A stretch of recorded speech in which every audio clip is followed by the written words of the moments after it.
Have you ever wondered how a handful of British traders came to rule over the vast and diverse land of India? A question that leads us to the concept of British Paramountcy, a remarkable period when a trading company from a small island nation, the British East India Company, managed to gain control over the Indian subcontinent. Imagine this, the 17th century, the world is changing rapidly and trade is the new frontier. The British East India Company, initially formed for trade, starts to weave itself into the fabric of the Indian society. They leverage their power, influence, and the political vacuum left by the decline of the Mughal Empire to establish their dominance. What started as a quest for trade and profit evolved into a saga of power and control, shaping the destiny of not just a company, but an entire subcontinent. Intrigued? Let's delve deeper into this fascinating chapter of history. The British East India Company didn't start as a political power, so how did it transition from trade to dominance? In the early days, the British East India Company was just another trading company. It was founded in the late 16th century with a royal charter from Queen Elizabeth I, granting it a monopoly over English trade with the East Indies. Initially, the company's focus was purely mercantile. They established trading posts in India's coastal cities, bartering English wool and silver for Indian silks, spices, and indigo. The company's operations were relatively unobtrusive, and its interactions with local rulers were largely peaceful. However, the situation began to change in the early 18th century. As the Mughal Empire, which had ruled most of India for over 200 years, began to crumble, India became a patchwork of independent states. This presented an opportunity for the company to expand its influence. The pivotal turning point came in the mid-18th century with the Battle of Plassey.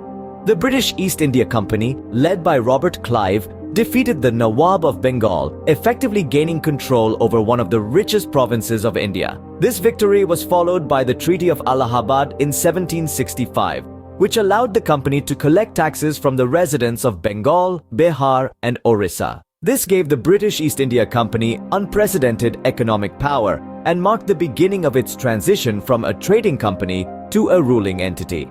The company's control continued to expand throughout the late 18th and early 19th centuries through a combination of military conquests and strategic alliances with local rulers. By the mid-19th century, the British East India Company had become the dominant political and military power in India. The stage was set for a new era of British control in India. At its peak, the British Paramountcy was a force to be reckoned with. But what made it so powerful? The answer lies in a multitude of factors that contributed to the strength and dominance of the British Paramountcy in colonial India. This was not a simple case of military might, but a complex and well-strategized system of control that encompassed administrative, economic, and military strategies. Firstly, the British implemented a highly organized administrative system. They divided India into provinces, each under a governor or a lieutenant governor. This hierarchical structure allowed for efficient decision-making and a streamlined flow of command. The British also introduced the Indian civil service, a bureaucracy that was trained in British values and ways of governance.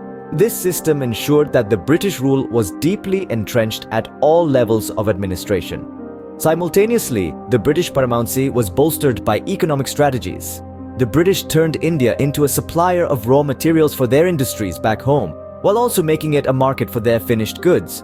The introduction of railways, telegraph, and the postal service improved internal communication and helped in the transportation of goods, thereby boosting trade.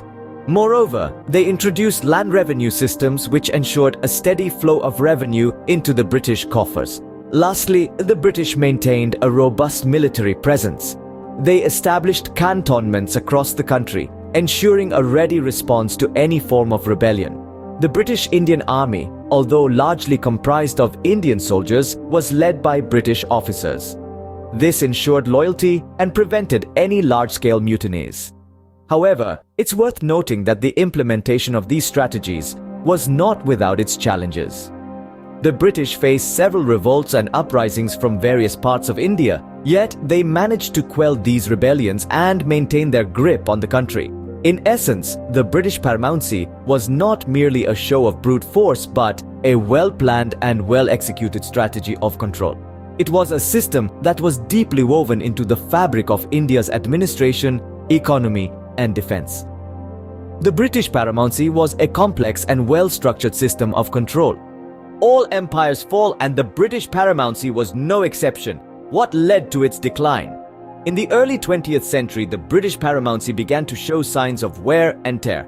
A multitude of factors contributed to its downfall, but three stand out: the Indian independence movement, the repercussions of World War II, and the ultimate transfer of power in 1947. The Indian independence movement was an undeniable force that chipped away at the foundations of British rule.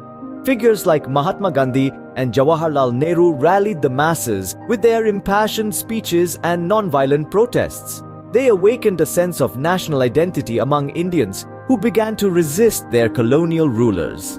The Quit India movement of 1942, calling for an end to British rule, was a significant milestone.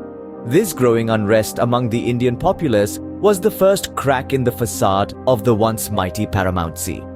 World War II also played a pivotal role in the decline. Britain was left economically exhausted and politically weakened by the war. The cost of maintaining colonies became a burden the British could no longer bear. Moreover, the war highlighted the hypocrisy of Britain fighting for freedom on one hand while denying it to their colonies on the other. This only fueled the Indian desire for independence. The final nail in the coffin was the transfer of power in 1947. Following mounting pressure, Britain decided to grant India its independence. On the 15th of August 1947, India awoke to life and freedom. The British Paramountcy was officially dissolved and India was free at last. This marked the end of over 200 years of British rule, a period that had shaped the destiny of the subcontinent in profound ways. The sun finally set on the British Paramountcy, marking the end of a significant chapter in Indian history. The once mighty empire had crumbled, leaving behind a legacy that continues to influence India to this day. The British Paramountcy may have ended, but its impact is still felt today. What is its legacy? Let's delve into it. When we talk about the legacy of British Paramountcy, we're essentially discussing its lasting effects on India. The British rule left an indelible imprint on the nation's political system, infrastructure, and culture. Firstly, the political system. The British introduced a westernized form of governance that India had never seen before. The parliamentary system, the rule of law, and the civil service were all British constructs that continue to form the backbone of the Indian political landscape.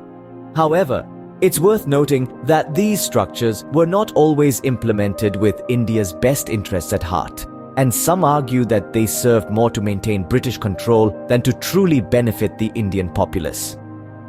Moving on to infrastructure, the British era saw the construction of railways, roads, bridges, and ports that transformed India's physical landscape. These developments fostered trade and communication, and many of these structures are still in use today. However, the infrastructure was primarily built to facilitate the British exploitation of India's resources, and the benefits to the Indian people were often secondary. Lastly, let's consider culture.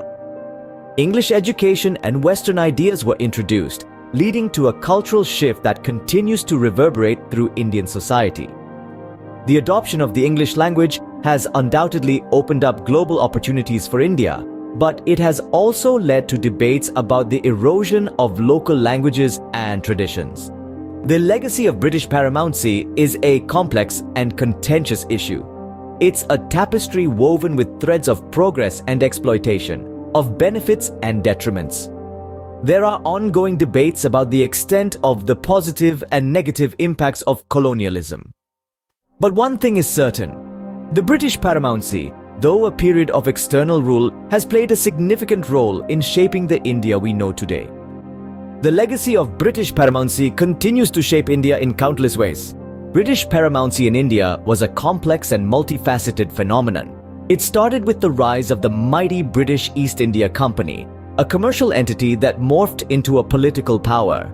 This period saw the establishment of a firm British foothold in India, leading to the peak of British Paramountcy. This era was marked by significant political control and economic exploitation. However, nothing remains constant, and so the sun began to set on British Paramountcy. The decline was marked by a series of events leading to its eventual end. This period witnessed the growing resistance of Indians towards foreign rule, culminating in India's hard-fought independence. The legacy of British paramountcy, though, is ever present. It's seen in the administrative structures, the legal systems, and the English language widely spoken across India. Through understanding this history, we gain a deeper insight into the India we know today.